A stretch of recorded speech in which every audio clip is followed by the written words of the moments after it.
할렐루야. 오늘 이 시간에는 하나님의 기가 막힌 시간표 이런 제목으로 말씀드리고 싶습니다. 우리가 믿음 신앙 생활을 해 나가면서 하나님께서 구하라고 하시죠. 우리의 부족함, 우리의 연약함, 우리의 필요를 하나님은 채우시기를 원하십니다. 그래서 구하라고 얘기하죠. 주님께서도 성경에 보면 말씀하셨어. 너희가 믿음으로 구하면 받은 줄로 알라. 믿음으로 구하라. 그렇게 해서 구합니다.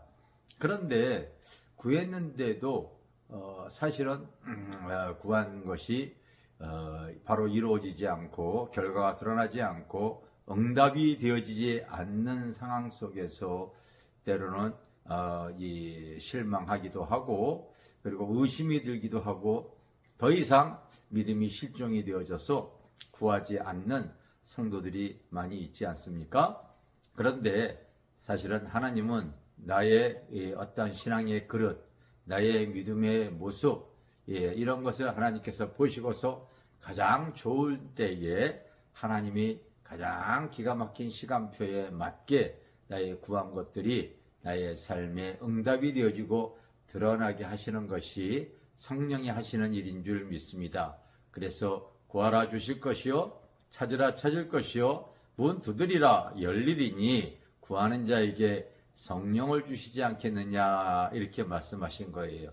성령님, 이 진리의 성령님은 내가 구한 것을 나의 상황에 가장 맞은 때에 이 기가 막힌 시간표에 하나님께서 우리의 구한 것을 이제 드러나시고 응답해 주실 줄 믿습니다.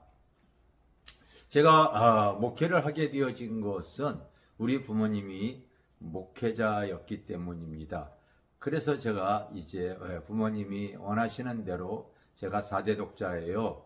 그래서 부모님은 이제 저를 하나님의 종으로 바치기를 원하셔서 바로 주의 길을 걸어가기를 원했어요. 그런데 이제 학교를 졸업해도 너무나 내 자신이 주의 길을 걸어간다는 거에 대해서 막막했어요.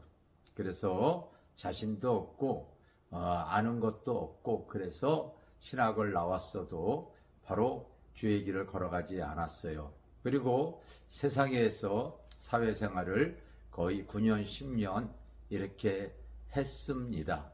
부모님은 바로 목회의 길을 걸어가지 않는 것에 대해서 아쉬워하고 또 실망했지만은 저는 지금 생각해 보면은요, 내가 30 가까이 되어졌을 때까지 사회생활을 한 것이 하나님의 시간표에 맞다고 이렇게 여기게 되어집니다.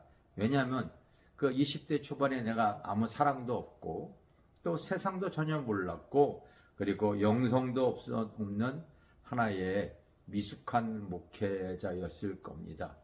그래서 그때 아마 목회를 했었으면은요, 굉장히 말씀과 사랑과 영성도 없는 목회자로서 성도들에게 오히려 존경받지 못하고 훈련받는 목회자지만은요, 때로는 무시당할 수밖에 없었을 것이다.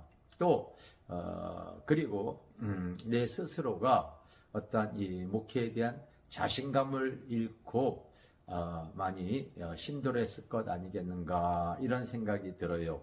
왜 그러냐면 내 주변에 이제 이렇게 늦게 목회하시는 분들을 보면은요, 그분이 때로는 어떤 주님의 사랑도 갖지 못하고 영성도 별로 없을 때에 은근히 사람들에게요 무시당하는 모습들이 보이더라고요.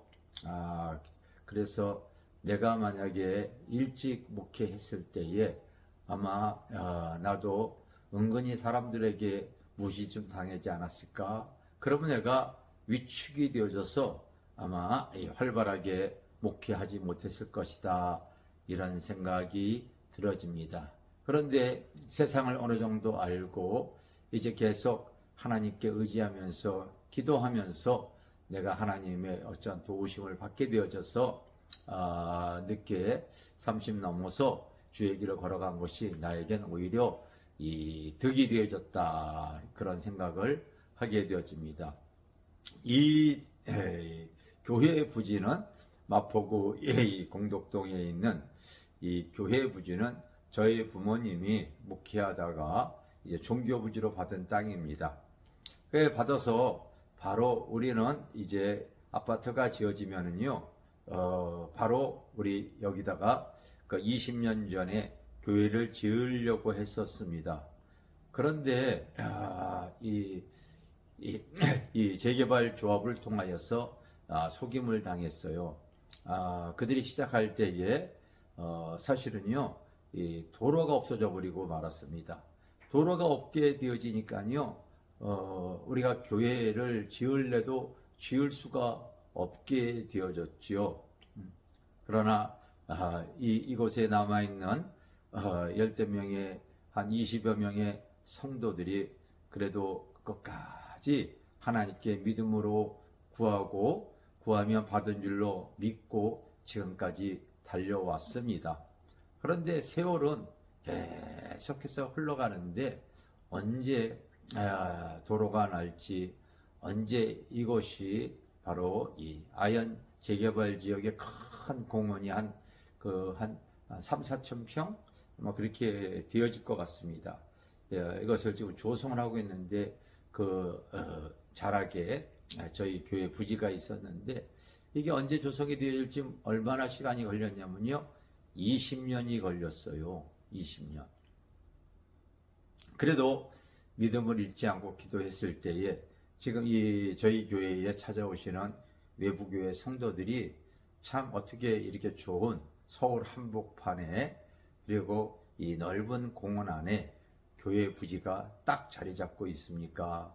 교회 바로 이 10m, 20m에는요, 멋진 폭포수가 봄서부터 가을까지 흐르고 있습니다. 그리고 그 밑에는 연못이 조성이 되어져서 아름다운 밤에 그 시골의 정취를 느낄 수 있는 개구리 이런 소리가 두꺼비 소리가 밤새 또 시골의 정취를 느낄 수 있는 소리가 납니다. 그리고 야외 예배 드릴 수 있는 야외 시설, 공원 시설, 그리고 체육 시설 이런 것이 아름답게 잘 조성이 되어져 있는 멋진 땅이 되어졌는데 사실은 우리가 일찍 만약에 예배당을 세웠으면은요 상대적으로 이 주변에 있는 그 건물에 비해서 초라한 예배당을 지을 수밖에 없었을 거예요. 여러분, 우리 하나님은 중심을 보지만은 사람들은 외모를 보더라고요.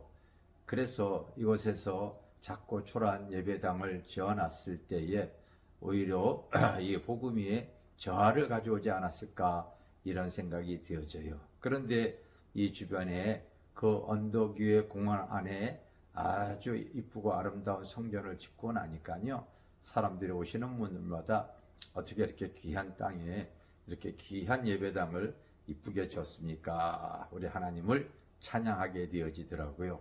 다 하나님의 시간표가 있는 겁니다. 이 하나님의 기가 막힌 시간표에 우리가 믿고 구하면은 하나님은 하나님의 때에 가장 아름답게 역사하여 주시고 우리의 기도에 응답하시는 분인 줄 믿습니다. 여러분, 우리가 믿음을 가질 때가 있어요. 믿음은 바라는 것이 실상이잖아요. 문제 해결도 믿고 때로는 기다릴 때가 필요합니다. 하나님이 가장 좋을 때 역사하실 줄 믿습니다. 너희가 믿고 구하면 받은 줄로 알라 얘기했죠.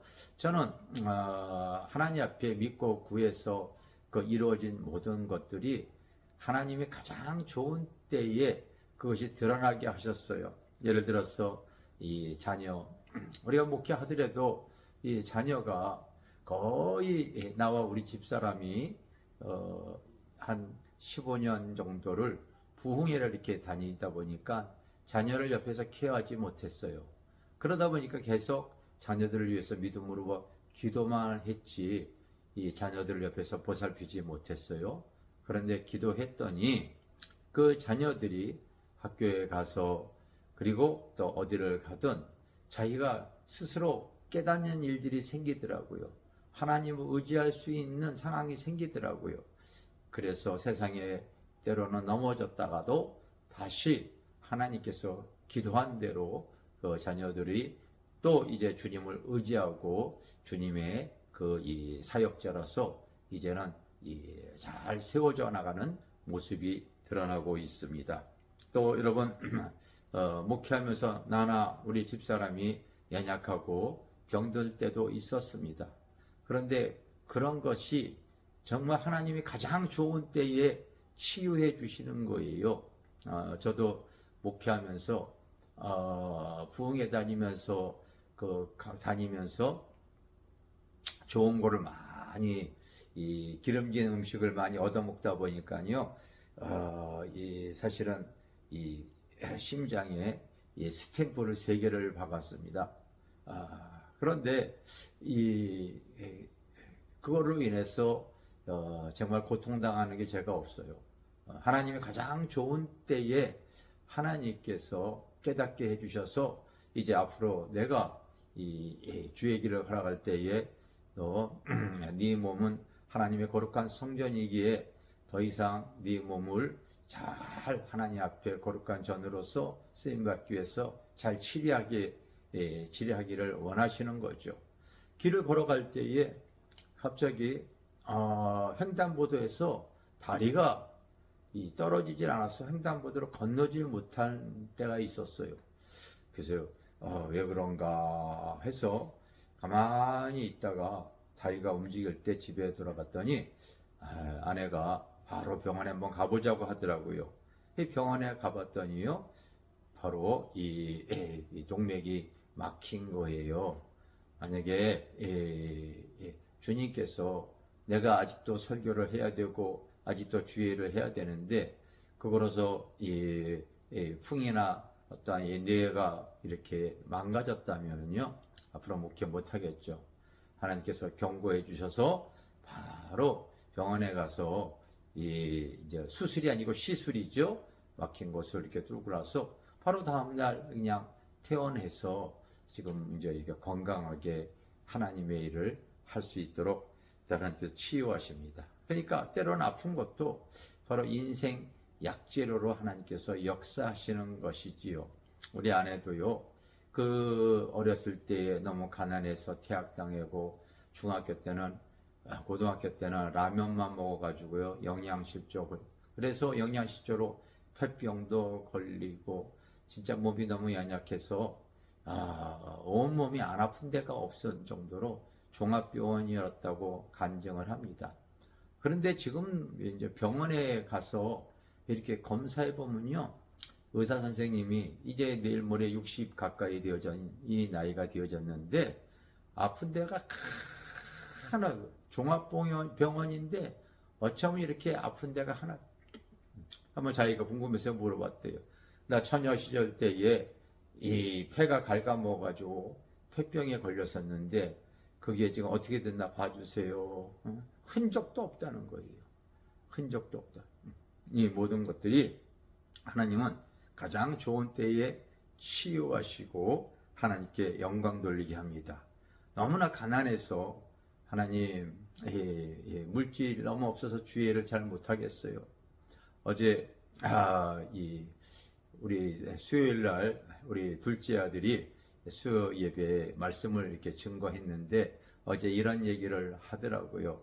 한 번은 나와 우리 가족이 한 기도원에 갔는데 그 기도원에서 아주 좋은 한약을 오신 그 아픈 환자들을 위해서 바로 한 박스 한 세트당 10,000원씩 그때 막 연가로 주는 거예요. 그래서 몸이 아픈 아내와 또 내가 그거를 이제 아내한테 사주고서 집으로 돌아가는 길이었어요. 돌아가는 길인데 성령께서 너만 먹지 말고 네 교회에 그 한 20여 명의 성도들에게 사주면 어떻겠니? 그래서 제가 이 돈을 다 찾아가지고 다시 기도원에 갔어요. 그래서 한 20박스를 더 산 거죠. 그걸 다 사가지고 성도들에게 나눠주려고 이 한약을 20박스를 이렇게 샀다고 합니다. 저는 잊어먹었는데 그러면서 내가 우리 아이들에게 입단속을 시켰다고 합니다. 바로 너희들은 이거 이 한약 얼마의 성도들에게 얘기하면 안 된다. 그러면은 가치가 떨어지기 때문에 그래서 이 좋은 보약 가치 있게 먹게 하기 위해서 10,000원에 샀다고 얘기하지 말라고 얘기한 것 같아요. 나는 다 잊어먹었는데 우리 자녀가 어저께 그 얘기를 하더라고요. 참 가난했어도 사랑을 나누려고 했을 때 지금은 하나님께서요 무엇을 하려고 할 때에 물질에 어려움을 갖지 않고 무엇이든 할 수 있도록 재정의 복도 허락하여 주셨습니다. 만약에 내가 일찍 이 재정의 복을 받았다면요 제가 아마 교만해졌을 거예요. 거만해졌을 거예요. 근데 지금은 그런 마음을 갖지 않습니다. 그러니까 하나님은 가장 좋은 때에 좋은 것으로 응답해 주시고 역사하여 주시는 줄 믿습니다. 그러므로 성도 여러분, 우리가 구하는 것은 다 하나님께서 가장 좋은 때에 가장 기가 막힌 타이밍에 그 기도한 것들을 드러내셔서 하나님의 영광이 드러날 줄 믿습니다. 그러므로 우리가 알고 받은 줄로 믿고 하나님께 꾸준히 기도하셔서 하나님 앞에 영광 돌리시기를 바라겠습니다. 할렐루야.